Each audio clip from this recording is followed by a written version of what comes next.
This video covers how to cite web pages in MLA format. One thing that really helps with citing online sources in MLA is to first figure out what kind of source you're actually citing. Just because something lives online doesn't mean it's primarily a web page. So if the thing you're citing is an electronic book or an article from an online library database or any sort of multimedia, image, video, audio, we're not going to cover that here. Check out our MLA playlist on YouTube or our MLA help guide for help citing those types of sources. So in this video, I'm going to tackle two types of web page citations, an online newspaper article and a web page with no author or date. I'm starting with a blank Word document already set up in MLA format, Times New Roman font, 12-point size, double-spaced, no extra spaces between paragraphs, and a hanging indent. Watch our videos on MLA formatting if you need help with this step. MLA formats works cited citations according to what it calls the core elements. Most sources won't have every single core element though. When we cite web pages, the core elements that usually apply are author, title of source, the web page, title of container, the website, publisher, date, and location. Today we're citing this Associated Press article. We'll start by looking for those core elements and putting them together in the order and format shown. The first MLA core element is the author.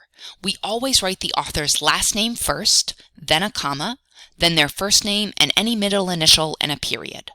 This article actually has two authors, and when that happens in MLA, we put a comma instead of a period after the first author's name, and then connect their names with the word and. We'll write the second author's name normally, first name and then last name. Type a period after your authors. For more information on what to do when your source has more than one author, check out our MLA help guide. The next MLA core element is the title of the source. We write titles of shorter works like articles in quotation marks. Use headline capitalization and capitalize all words in the title, except for small words like of, the, when they're not the first word of the title. Use headline capitalization even if the original article doesn't use it, like this one.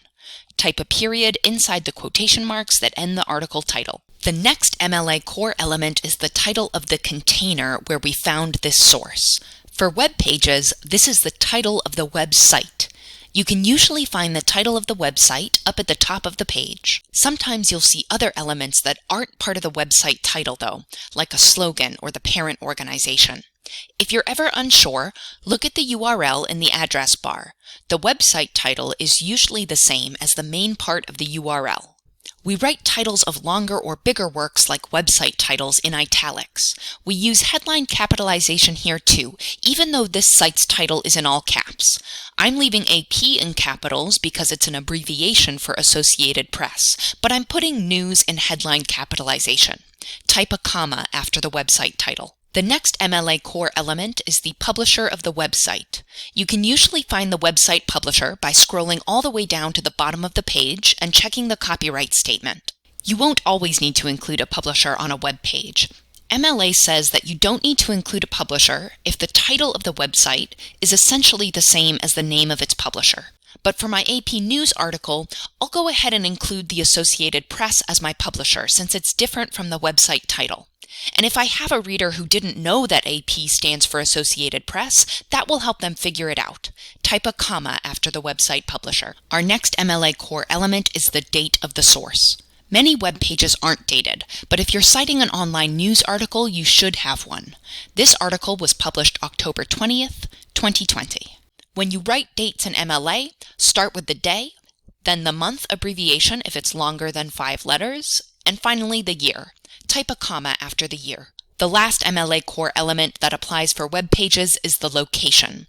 For web pages, the easiest way to tell your reader where to locate it is to give them the link. You can copy and paste the link from the browser address bar, but if you see any option for copying the link at the top of the article, use that. Sometimes the source will have a permalink that will work better than the browser bar link in the long run. Notice that since I already have my Word document set up in MLA format, I'm going to right-click and use the Merge Formatting Paste option. That way the link I'm pasting automatically gets the same formatting as the rest of my works cited list. take off the http:// at the beginning of the link, type a period at the end. Here is our finished MLA citation for an online news article. The second type of web page we're going to tackle is a really common case, a web page with no author and no date on it. First, always be sure and evaluate your web sources carefully. If a source doesn't have an author or date, it can be a red flag. The information may not be trustworthy since we can't vouch for its expertise or newness. In those cases, carefully pay attention to who is publishing the information and if they are a credible organization. Today I'm citing a page about vegetarianism without an author or date from the U.S. Department of Agriculture. Since it's a government agency with expertise on this topic, I'm confident that this is trustworthy information. The first MLA core element we'd normally include is the author, but we don't have one. Of course, someone had to have written this, but MLA says that when a source doesn't have an identified author, just skip it and go on to the next core element. You might be tempted to say that the U.S. Department of Agriculture is the author, and that's a good instinct.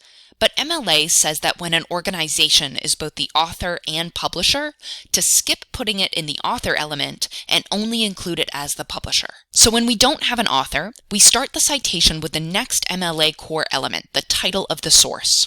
Here it's Tips for Vegetarians. Type the title in quotation marks with a period before the ending quotation mark.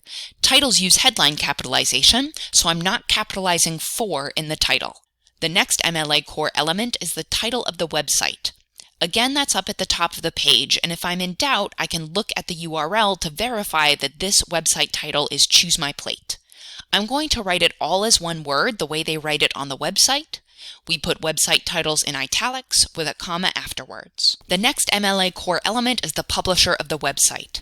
Remember that MLA says if the website title and the publisher are essentially the same, we don't have to include it. But here my website title and publisher are different. Scroll down to the bottom of the site and look at the copyright statement to find the publisher. Here it is the U.S. Department of Agriculture. Type it with a comma afterward. The next MLA core element is the date, but this web page doesn't have a date on it. What do? Nothing. If you don't have one of the core elements for your source, just skip it.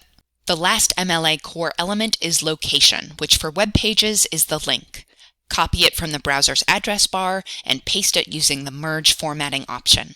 Remember to remove the http:// at the beginning of the link and type a period at the end. Here is our finished MLA citation for a web page with no author or date. If you have questions about MLA, contact the LSC-CyFair library. We're online answering your questions by email, text, chat, and one-on-one consultation. Check cyflib.info for hours. We look forward to hearing from you.